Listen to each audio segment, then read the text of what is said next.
Hi, Misha here, and we've covered these guns before, but recently San Imports, JDI, brought a small batch in and hoping to do more. So let's talk again about the Swiss SIG P49. That's its original military designation. Originally it was known for the civilian market as the SP-47-8, which was changed to the more familiar SIG P210 in 1957, which is literally the legend in modern parlance. And got a couple of them here to talk about. This is quite an early model, complete with the shiny blue finish, polished finish, and wood grips, and the early style controls. And the other one I just brought out for this intro is a very late transitional. And this one we're going to take to the range, and our guest star, Rob Ski, AKOU Union, is also going to give it a whirl and give his 2 cents. P49.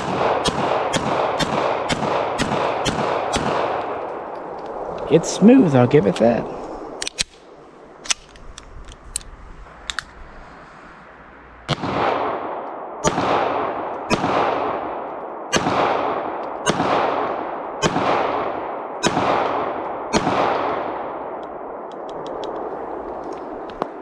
That time only one piece of brass skimmed the top of my head.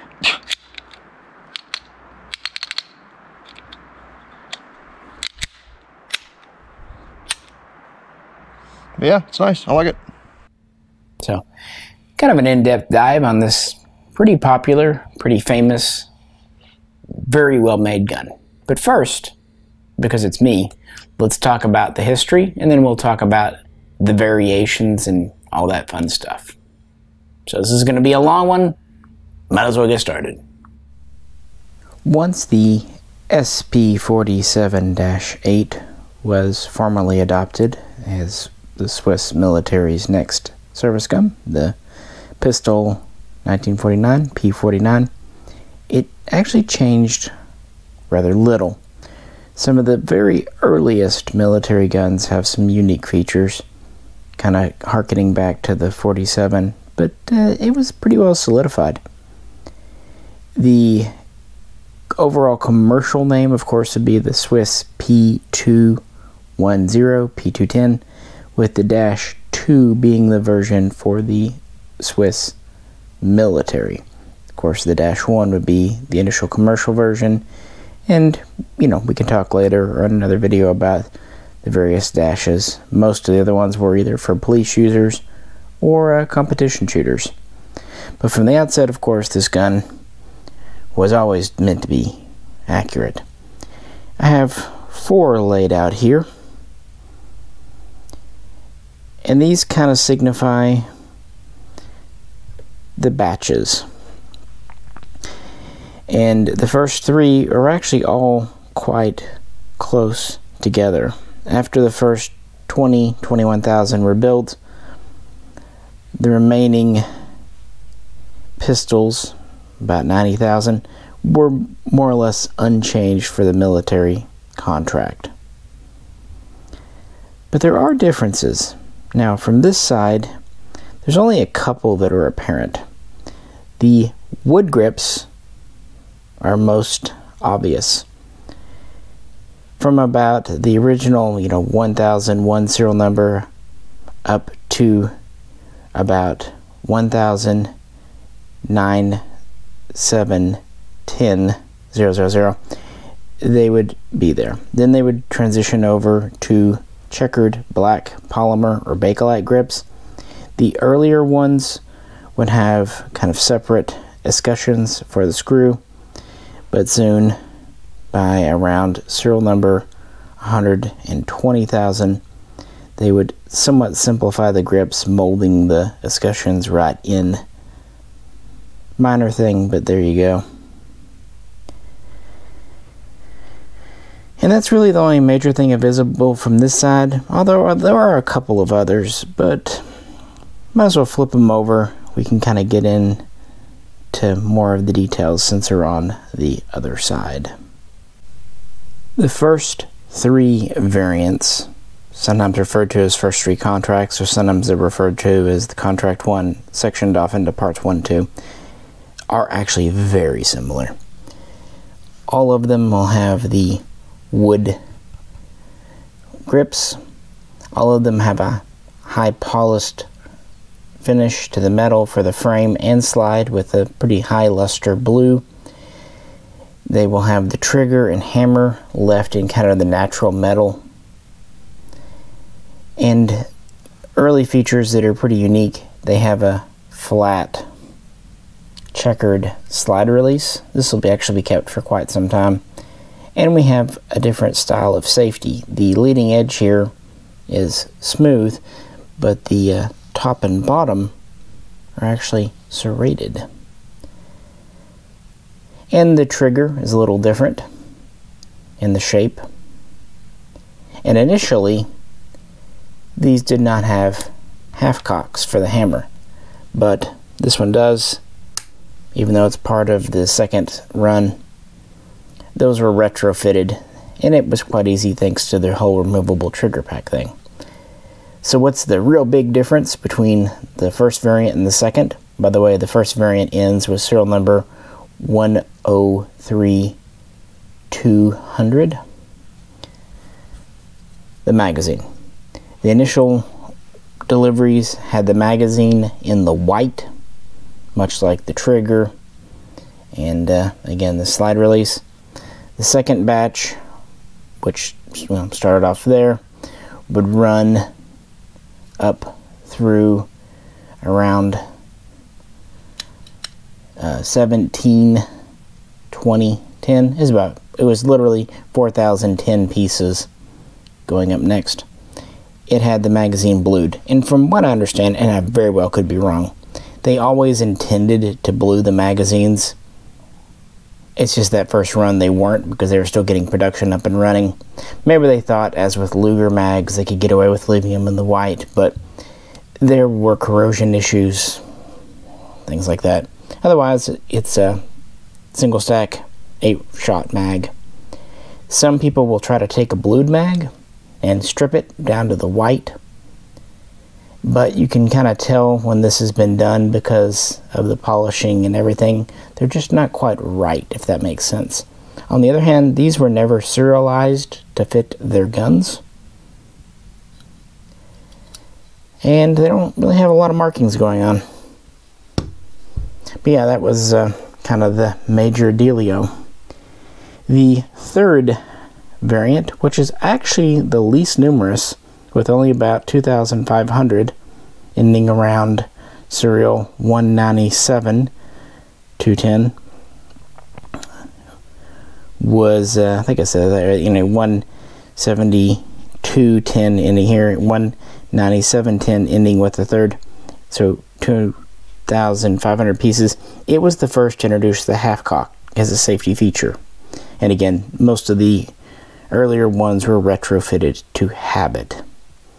Otherwise, as we near 10,000 pistols delivered, not many changes. But with the fourth contract, as it's called, or at least fourth variation, the transitional series would begin, and yeah, then things really do start to change.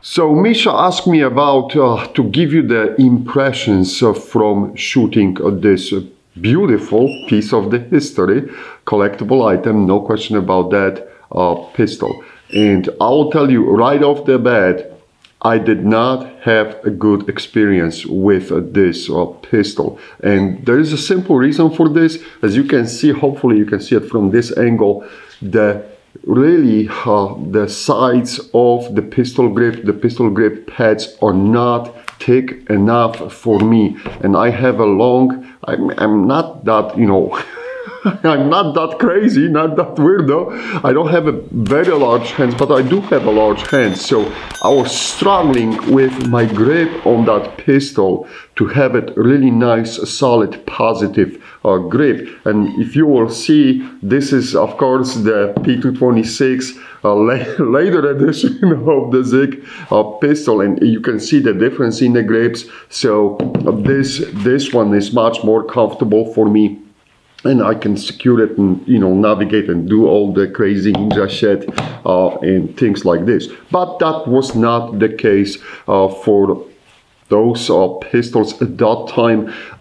I'm wondering, and maybe Misha knows, if they had a different thickness for the grip panels, and if that was something what the users could change and fit this better to their hands. But still, design is really nice. I think the pistol handles nicely. As I said, I was struggling to have that really nice positive handle on the pistol. Another thing I will tell you, and I'm wearing gloves on purpose, I had issues with fitting my finger into that guard, trigger guard, and engaging the trigger. So, and these are not really thick gloves, these are like very thin ones. So at that time, again, most of the officers, like if this was issued to the officer, they were wearing like a leather gloves, but I still think they were struggling with wearing a glove and using the pistol. So that trigger guard, I think it's extremely restrictive, and for me that was the problem. That was the problem number one. The problem number two was the glove material got cut when I fitted the finger to the trigger guard. The glove material was getting cut, and you can see that opening between the trigger and the trigger guard, cut underneath of it, jammed, and it was preventing the pistol from firing. So that happened quite a few times. So that's why you see in the footage which I made for the Misha that I'm running without the gloves, that pistol eventually. So that was something what I noticed right away too. So not really comfortable grip, not really secure grip, and then I had issues with running it with the gloves. So but again, you know, this is a history piece. This is not the three-gun shooting type pistol. But speaking about the competitions,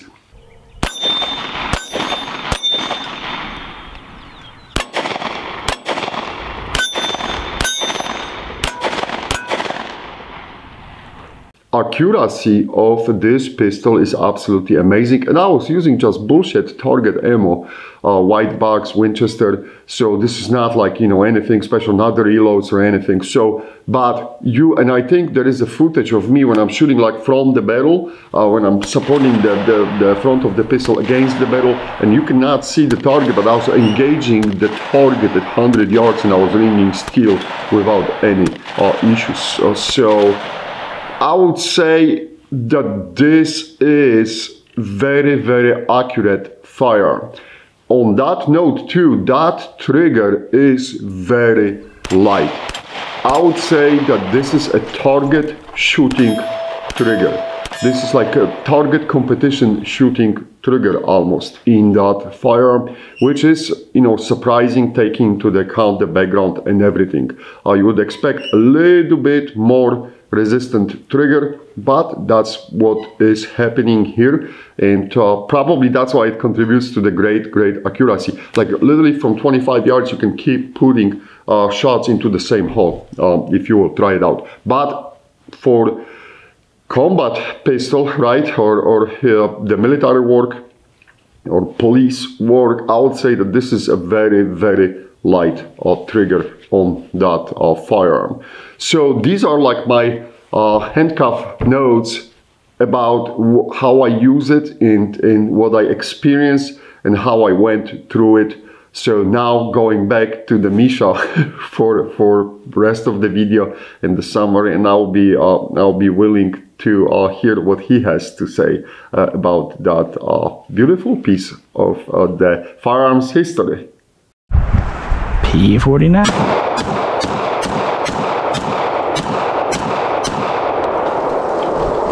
shooter.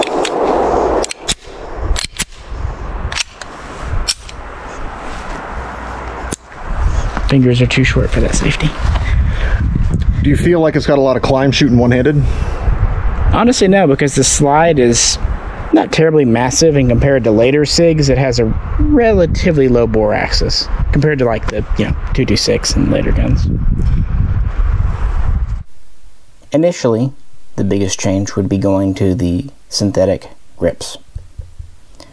Also, the frame ceased to be the high polished rust blue and went to more of a bead blasted blue. It was both faster and easier, but also kind of more suited for military. Now, initially, the slides were kind of a compromise. They were no longer the high polished blue, but they were kind of a brushed blue. This is not an early one, but this is 67, whatever, 69, a little under 1,200 or 12,000 delivered. This one here is actually a very late, almost not even a transitional. One might even consider not to be, right on that line at 20,600 serial number. And this one has a slide that's more of just the bead blasted blue, but it does have one feature that still makes it a transitional we'll talk about later. The shape of the trigger will change just a little bit over time. Around 11,400, 11,500, the safety here would change to the more modern style we know, where the edge is ribbed, kind of just making it a little easier to grasp. A little different from earlier. They would still keep the flat-sided, the checkered stop through most of the transitional series until at the end here, when they would finally go over to the shelf style, which is serrated versus being checked, and that would kind of become the standard. What else? Of course, by this point, the half-cock is the norm, and whereas the earlier mags were polished blued to kind of match, the early transitionals like this one still had polished mags, but later ones would go to more of a matte finish. I've seen at least two different styles of matte finish, but just to match the rest of the gun. This one still has a polished mag in it. This one's more of a matte mag. If you can't tell, we are kind of nitpicking here, but that's kind of what collectors do. The fourth contract got started around 1952. The first contract was delivered beginning in September of 1949, so that kind of gives you a time frame.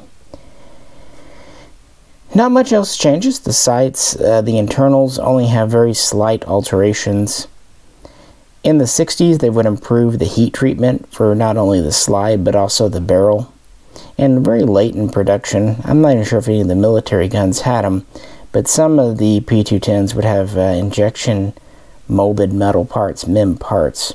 In fact, around 1983, because SIG had success with the 220, the P75, they started making some of these, again, not military, but civilian police contract guns, using CNC tooling. But like I said, there is kind of one other change that you might have noticed that I actually do kind of find interesting that isn't often talked about. Note the rails on the slide. They're machined down after it leaves the frame here. No reason for them to continue on, and that will continue through the transitional period, and it even continues through this one, which is what still makes this pistol, even though it's a high serial number for being a transitional, what I would consider a transitional, because it has the older style frame, or excuse me, slide cut with the rails nicely machined down. But around 21,000 and thereafter, they stopped doing that.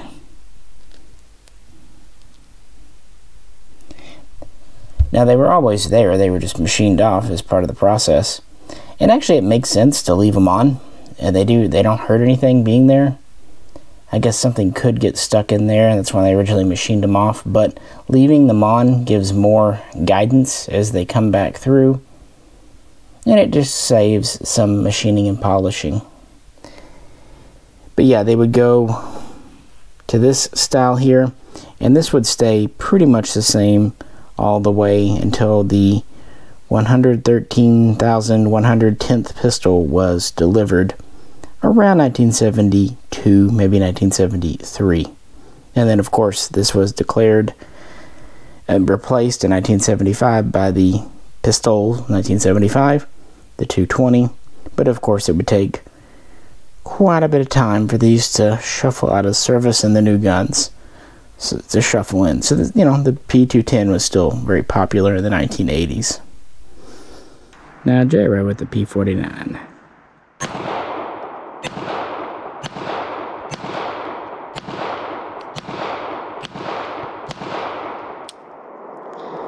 I would like to share with you, one piece of brass hit my forearm, one hit my knuckle, and one hit the tip of my nose. Okay, well, we know what direction it throws them in. Yes, we do. Something that's really interesting about this trigger is there's more slack in it than just about any other pistol I've shot. It's a two-stage. It's a two-stage trigger. I mean, way back, but the wall is rock solid. Mm-hmm. Kind of part of its safety for a military gun, to make sure it doesn't get pulled accidentally.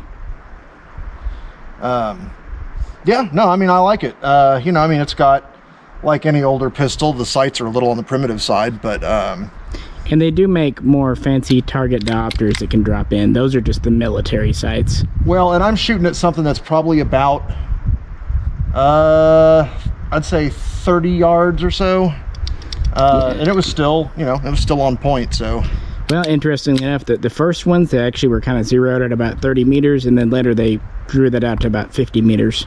That's just, optimal distance. There's a little more greater range than that. Would help. Magazines really didn't change for a very long time. Really recent, at least relatively speaking, do have a different back here, kind of the zipper back it's called. But I don't think I have one around. I'd show you. Yeah, very basic. And after the early mid-50s, the gun changed very little except for some internal changes. Like I said, they did improve the heat treat process. Also, around 1965, they went to a slightly more beefed up frame. I know they did this for the commercial 210s. I don't know if all the militaries got it or if this was something because of mil-spec they didn't bother with. But that was basically SIG's goal. They wanted this to be able to fire at least 100,000 rounds of service 9mm. By the way, the Swiss 9mm was the Pistol Patron 1941, the PP49 round. It was 124 grain FMJ. Anyway, they wanted it to be able to fire 100,000 rounds before any major, parts replacement. So they did tinker with it a bit. And of course, the design is far from perfect, but its accuracy really can't be argued with, as its construction too. I mean, it's just a well-built pistol. P49.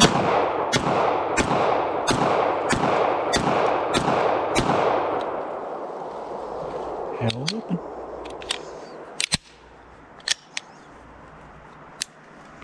What do you think? It's a very smooth shooting pistol, and because of the slide, there's not a ton of mass riding back and forth, so it doesn't have a lot of jump.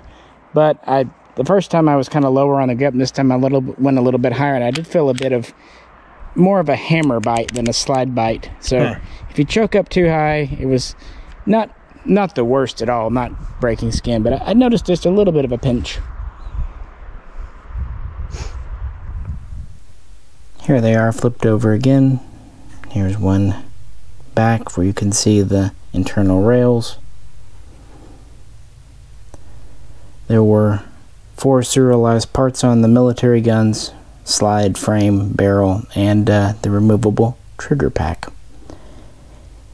Now, most of your military guns will have matching trigger packs, but some of the earlier ones, when they were sent back to have the half cock added, sometimes during the whole process the trigger pack would get mixed up, but they would still do their best to keep the right number for it. And of course later some would get replaced as parts would wear out. Interesting thing, whereas the trigger pack is very easy to remove, the trigger itself, this pin that holds it in, is pretty well staked in there. So if you need to remove it, you're going to need a new pin. So some parts of this are very serviceable, and other parts are not. All the military guns were in 9mm, 9x19 parabellum. They all had 120mm, so about a 4.7-inch barrel. But of course the commercial guns could be in 7.65 parabellum, and barrels were much more flexible. There were usually about 3 main lengths. And whereas the military guns went to polymer grips, your later commercial and a lot of your police guns, though they would go away from the ribbed grips, they would go to a wooden a wooden checkered grip like these Bakelite. In fact, I've got one I can show you. Hang on a second. Here is another one, a very similar serial to the one we looked at, but it has wooden grips. These are Swiss, but they're also replacements. I know they're at least original Swiss because this came out of Switzerland with them on. They're probably stocks that came off a commercial or a police gun, or just a replacement set made by a company over there. Very nice, you know, have the same texture as the synthetic grips, but they have that nice kind of walnut oiled feel. All kinds of cool variations. And with that, let's move on to other aspects of this very neat Swiss service gun. One more time for Jroe with the 49. You were talking about how it might not handle things like hollow points well and that sort of thing. The angle of the follower on this thing is really high. In fact, it's a little weird getting that last round in because it doesn't so much sit flat. So I can see how with a really high feed ramp angle like that, you know, you might want more of a tapered hardball. But then again, they weren't exactly using a lot of hollow points at that point either, so. Yeah, it was against something called the Geneva Convention. I don't know what all that silliness stuff.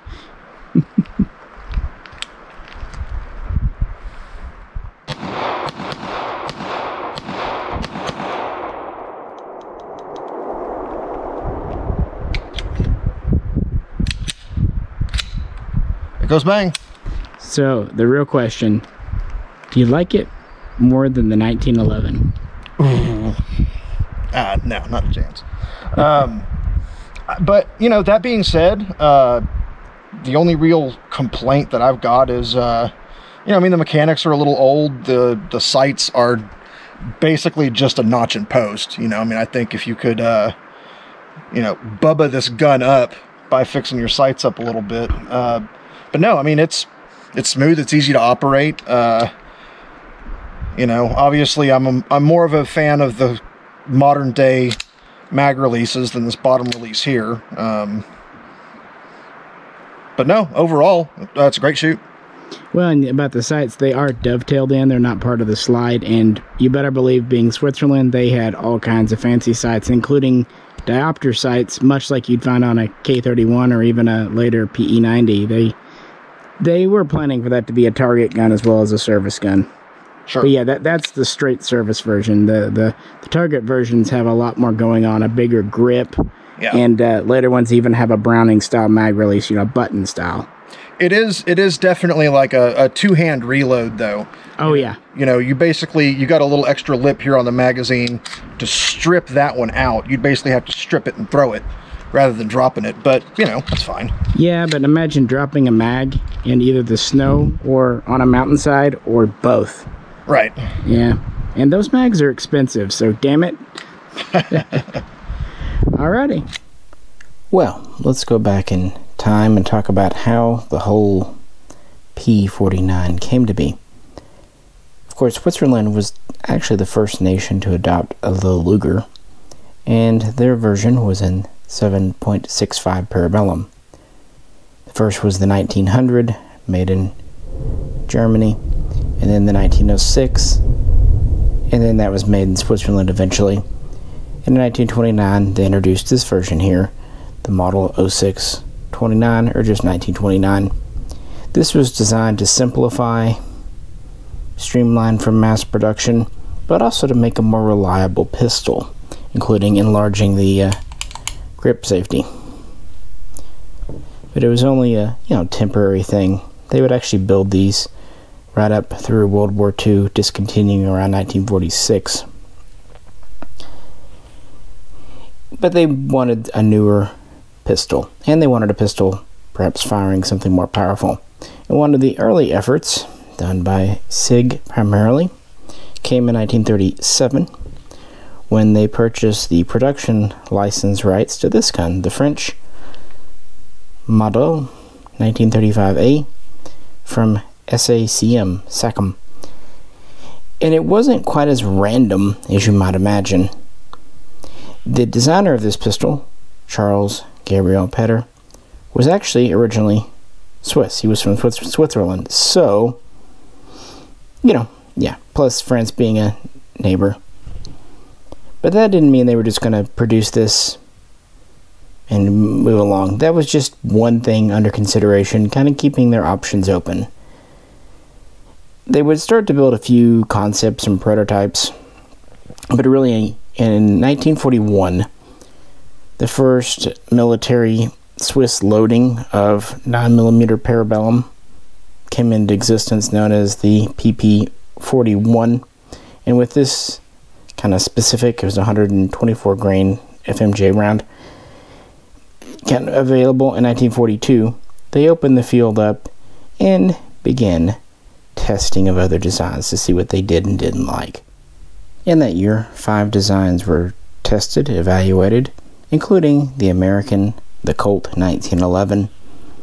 Even though this was in 45 and probably there was never serious consideration of adopting a gun in 45, they were kind of seeing what they could get away with as far as up-powering from their previous 30 caliber Parabellum round. Of course, it had a grip safety like their Luger, single action trigger, and about the same barrel length, give or take, how they might do it. 7-round mag versus 8 in the Luger. An interesting one they studied was a newcomer to the gun market, the Polish P35 or Vis 35. Quite a new gun at that time. It too had a grip safety, but it was a 9mm and frankly was a little more ergonomic than the 1911, with a few more modern features, but still a pretty traditional single action only gun with the interesting decocker only system. And another gun from 1935 they evaluated, where there were a lot of pistols adopted that year, was of course the Belgian, the FN High Power. Worked on partially by Browning early on, finished up by FN. Again, single action, no longer a grip safety, and of course it had the double stack 13-shot 9mm magazine. It was not the first double stack pistol. In fact, the Savage 1907, which held 10 rounds, came out decades before. But it really did popularize the notion of a higher capacity than 7 or 8 rounds. All single action, because frankly that's what pistols were back then until the Walther P38 was around. And all similar in a lot of ways. So they studied and studied, and between 42 and 44, several design concepts tested, tried out, And then the first kind of major series was unveiled with the P44-8 and the P44-16. And the 16 was interesting because it actually had a 16-round magazine, somewhat reminiscent of our high power, and it still had quite a few elements from that licensed SACM here, although they were starting to change it quite a bit. And of course, there would be contributions from their previous Luger as well. And they were dropping the grip safety. I think they realized, testing these out, that that wasn't the way they wanted to go. Instead, they were going to go for the magazine disconnect safety as featured in the high power and the SACM. So that was kind of the first generation, and then that would mature into the SP47-8, which actually was the name that SIG would continue to use up until 1957 when they kind of rebranded, becoming the 210 series, but I digress. So yeah, those are kind of the genesis. It was a long process. World War II did make some delays, but I think they wanted to honestly get it right, frankly. One of the things I'm pretty impressed by for being an older pistol design is it's got really aggressive checkering along the grip itself, and up the back strap you've even got a fair amount of texturing, and the beaver tail kind of angles down a little bit, so if you're trying to really get some meat up under the beaver tail on it, you know, Michael was pointing out that you could get a little bit of hammer slap with it coming back if you've got a really good high grip angle on it. But I mean, it's really comfortable for what it is. You know, usually you expect some of these older guns to be ergonomically challenged, but no, it's a really comfortable shoot. Alrighty, well, we'll keep trying to shoot her. So let's bring out the early production P49 so we can do some comparing. Now this is of course a 9mm, and so that does resemble the VIS 35 and the high power, but in other ways it took a good bit from the previous Luger. This too has a 4.7 inch barrel, as does this. The SIG is actually a little heavier by a couple of ounces than the Luger, but the Luger, while lighter, is nearly an inch longer. It's a more svelte gun. Both have 8-round magazines. The Luger, of course, has a button style release with a essentially drop-free mag, but I guess they didn't like that because they went to the heel release, which is good at retraining. I mean, it's good if you don't want to accidentally drop it. And both have manual thumb safeties, just in very different locations, in not dissimilar sights, and of course both are single action, but the SIG has an exposed hammer, whereas the Luger's is concealed.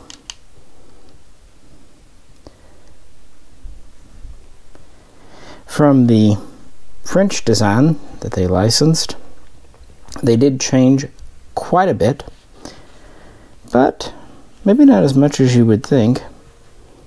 Of course, this is in 7.65 long, so a weaker round. But in a lot of ways, the overall assembly is the same. Now, of course, this has the slide ratting on the outside of the frame, whereas this has the slide ratting inside. But they disassemble with a similar manner of removing the slide stop pin. Both have exposed hammers, single action only. This has the safety on the slide. This has it on the frame. Both do have a magazine disconnect safety. And both have a removable trigger pack or unit. Another thing that's kind of hard to show, but you can feel it in the heartbeat, is the grip. The curve, the angle of the grip, even kind of the angle of the beaver tail, they're similar. Now, of course, the SIG has wraparound grips, whereas the SACM does not. But you can kind of see, if not a direct parent lineage, a grandparent or great-grandparent lineage there are elements, and they did it right by, you know, purchasing, so no one could claim patent infringement. With that, yeah, let's move on, talking about variants and shooting and other fun stuff. I just kind of wanted to give a little historical introduction there. So, back in front of the camera, because when I talk about the rig here, there are a few different makers and variations, but they're all pretty similar. We have this shoulder strap, and it actually quick detaches. You just squeeze this, and of course you can, it's just a little spring wire here. It's a very Germanic way of doing things. So that's the shoulder strap. It is adjustable. And if a person doesn't have or want to use a strap, we've got belt loops, markings here. This is a relatively early dated holster example. It has a pocket here for what they call the reserve magazine, because we can't just call it a spare mag. Oh no, reserve mag. And of course it holds the pistol itself. No cleaning rod. This holster, very similar. It's a later date. And it has this additional rivet here. Now a lot of these were added to older holsters too. But it's a neat feature. I'm sure you know what happens there. Notice the same kind of rivets in the front. If you do this, you can fold it over and latch it and button it here. Sorry, it's a little stiff. How dare 50-year-old leather be stiff, right?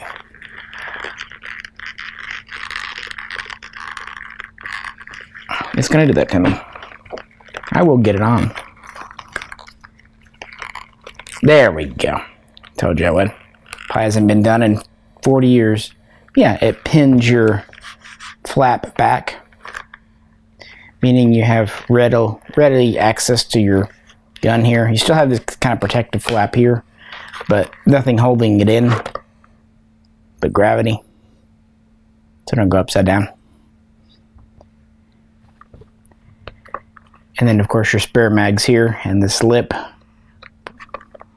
makes it easy to pull out. And that's pretty much our holster, guys. So yeah, just wanted to show you the holsters real quick. I don't know, I find this kind of stuff interesting. They have an interesting smell to them as well, but we don't have smell-o-vision yet.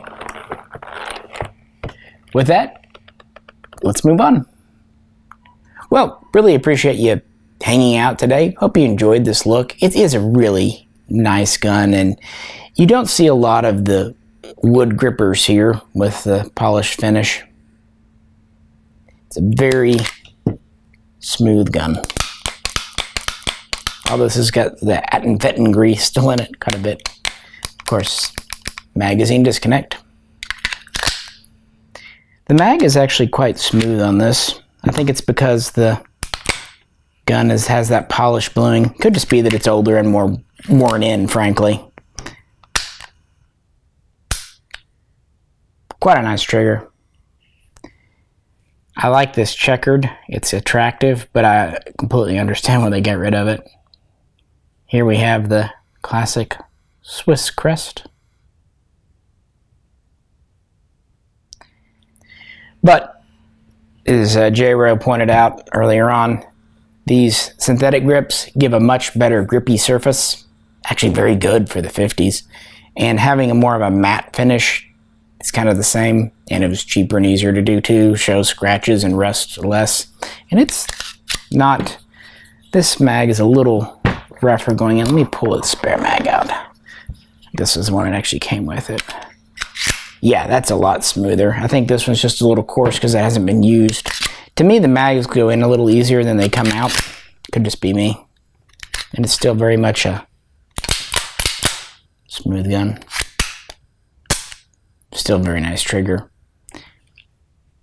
And this is definitely a more user-friendly slide release. And also, since we have to import mark, full credit to San Imports for putting it on the underside there. If it has to be done, this is the way. I mean, it's virtually covered up. Again, angles. Sorry guys, by the magazine. If you've never handled one, never picked one up, they are a very nice gun.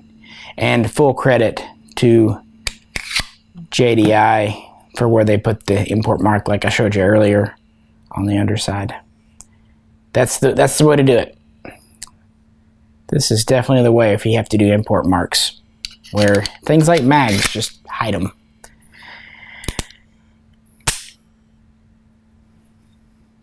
Still not a big fan of the safety, but it's positive. You're not going to accidentally sweep it on or off, I give you that. But yeah, something you don't talk about every day and had these to talk about, so hope you enjoyed it. If you have a 210 or P49, love to hear about yours below, which variation or what you've done with it, what kind of groups you get, whatever. Love to talk about it in the description. And as always, if you could, like, share, and subscribe. And if you'd like to help support the channel, please go over and check out the link to our Patreon page. With that, this is Misha, and I'll catch you very soon next time.